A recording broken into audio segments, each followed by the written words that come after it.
Not much is known about the rake. This particular entity is rarely encountered. There is very little documentation available for describing it. This video is a compilation of what I was capable of gathering. There are a few well-known accounts regarding the rake. Unfortunately, we do not get to hear much other than these accounts and the little information they can offer us. But it is definitely a starting point for learning about the rake. We need to start somewhere, so here it is. Most of the following research was done in collaboration by a group of individuals with vested interests. These interests are largely based on the fact that they themselves were survivors of direct encounters with the rake. Now here's a compilation of various experiences these survivors found.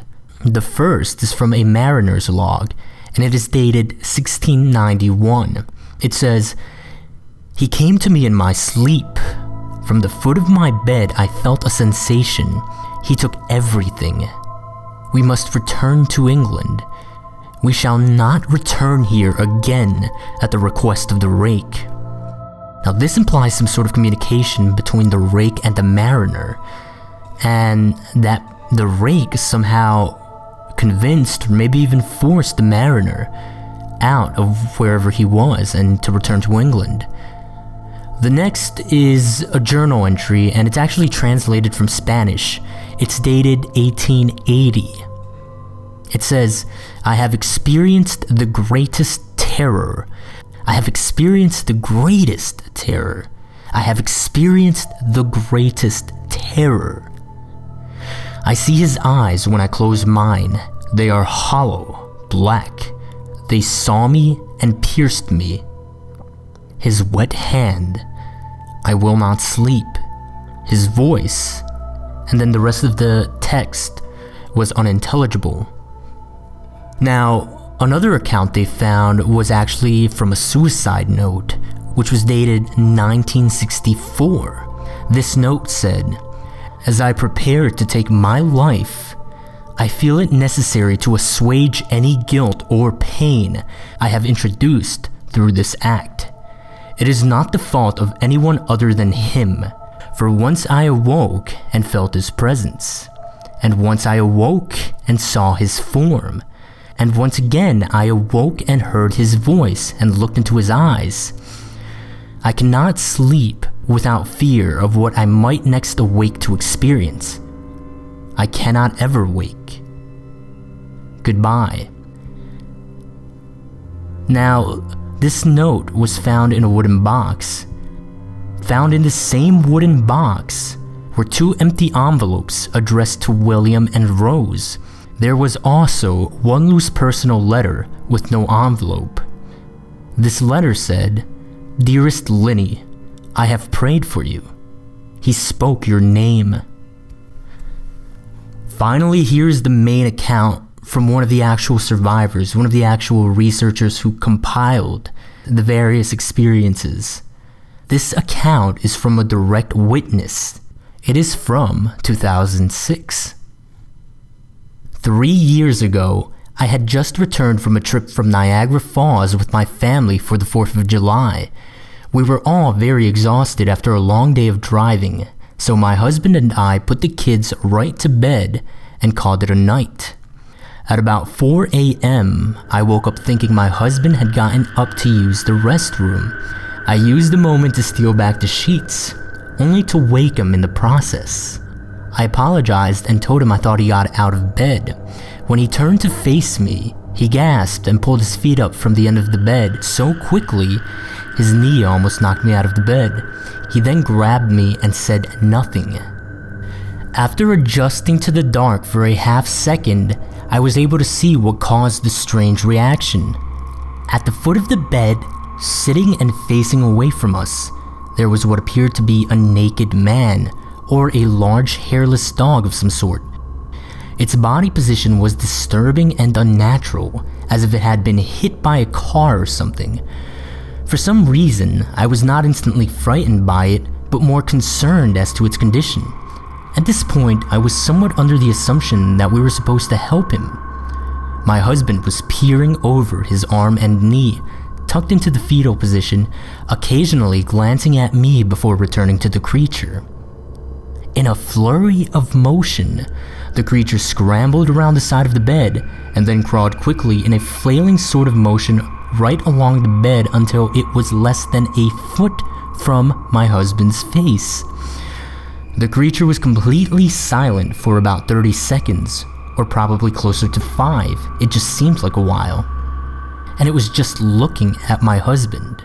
The creature then placed its hand on his knee and ran into the hallway, leading to the kids' rooms. I screamed and ran for the light switch, planning to stop him before he hurt my children. When I got to the hallway, the light from the bedroom was enough to see it crouching and hunched over, about 20 feet away. He turned around and looked directly at me, covered in blood. I flipped the switch on the wall and saw my daughter Clara. The creature ran down the stairs while my husband and I rushed to help our daughter. She was very badly injured and spoke only once more in her short life. She said, "He is the rake." My husband drove his car into a lake that night while rushing our daughters to the hospital. They did not survive. Being a small town, news got around pretty quickly. The police were helpful at first, and the local newspaper took a lot of interest as well. However, the story was never published, and the local television news never followed up either. For several months, my son Justin and I stayed in a hotel near my parents' house. After we decided to return home, I began looking for answers myself. I eventually located a man in the next town over who had a similar story. We got in contact and began talking about our experiences. He knew of 2 other people in New York who had seen this creature we now refer to as the rake. It took the 4 of us about 2 solid years of hunting on the internet and writing letters to come up with a small collection of what we believe to be accounts of the rake. None of them gave any details, history, or follow-up.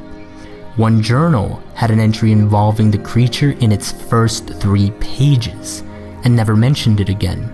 A ship's log explained nothing of the encounter, saying only that they were told to leave by the rake. That was the last entry in the log. There were, however, many instances where the creature's visit was one of a series of visits with the same person. Multiple people also mentioned being spoken to, my daughter included. This led us to wonder if the rake had visited any of us before our last encounter. I set up a digital recorder near my bed and left it running all night, every night, for 2 weeks. I would tediously scan through the sounds of me rolling around in my bed each day when I woke up.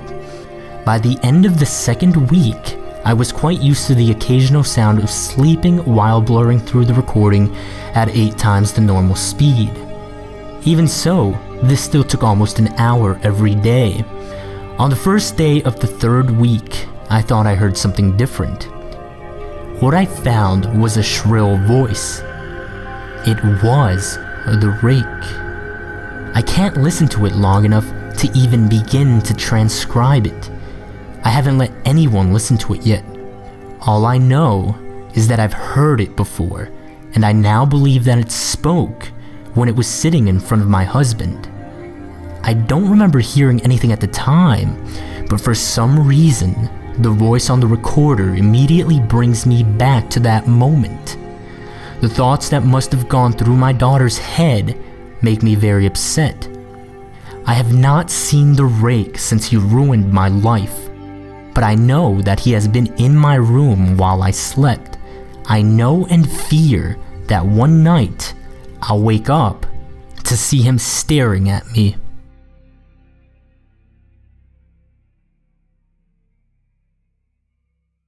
Beyond these accounts and the compilation of these experiences, there is very little information regarding the rake, except for a few other things. The first is a strange will that was left by a woman named Miss Elizabeth Bellow. Now, she left behind a video, and in her will, she had it stated explicitly that her family's inheritance not be released until they saw this video in its entirety. And she also declared that this video become a matter of public record, so the video was publicized online. The video describes her experience with this entity. He knew the names of my mother and my father. He said that he knew what they dreamed, and that they knew he was called the rake. I'm just going to go ahead and put the link to it in the description. I really suggest watching it because it is pretty offsetting. But it has the potential to provide some more information regarding what the rake is and how it behaves.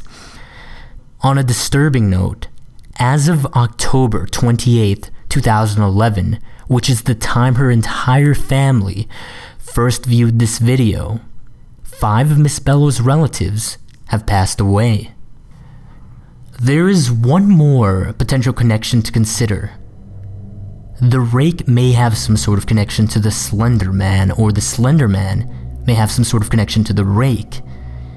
The hypothesis here comes from Sigma radiation.